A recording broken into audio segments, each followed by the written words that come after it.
Good afternoon, everyone. Now, we are down to Interrater Reliability. This is Generous Bilipao. First, let's discuss what is Interrater Reliability.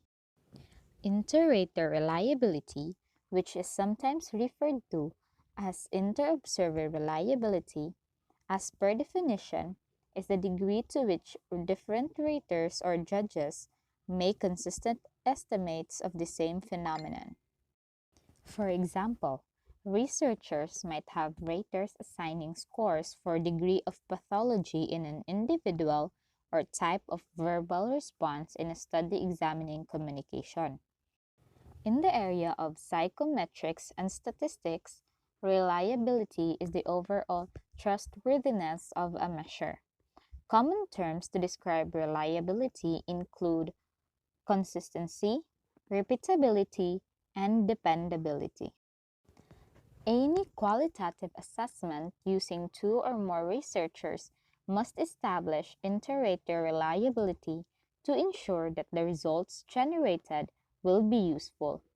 One good example is Bandora's Bobo-doll experiment, which used a scale to rate the levels of displayed aggression in young children.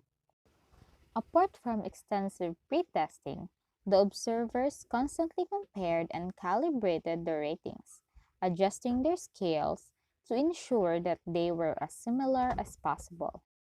Inter-rater reliability is the level of agreement between raters or judges. If everyone agrees, IRR or inter-rater reliability is 1, which is equivalent to 100%. And if everyone disagrees, IRR is 0 or 0%. Several methods exist for calculating IRR, from the simple to the more complex. And to which one you choose largely depends on what type of data you have and how many raters are in your model. Now, let us talk about how to calculate inter-rater reliability. There are two inter-rater reliability methods. First is the present agreement for two raters, and second is the present agreement for multiple raters. This table is an example for the first method, which is the present agreement for two raters. First step is to count the number of agreements in the table. Here, there are 3 agreements. Second, count the total number of ratings, so here is 5. Then, divide the total by the number of agreement to get a fraction form.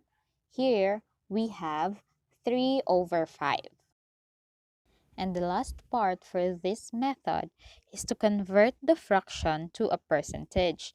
So, 3 over 5 is equals to 60%. Therefore, the present agreement for this example is 60%.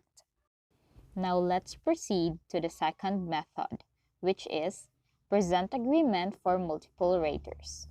So in this method, we will follow 5 steps. So first step is make a table of your ratings. For this example, there are 3 judges.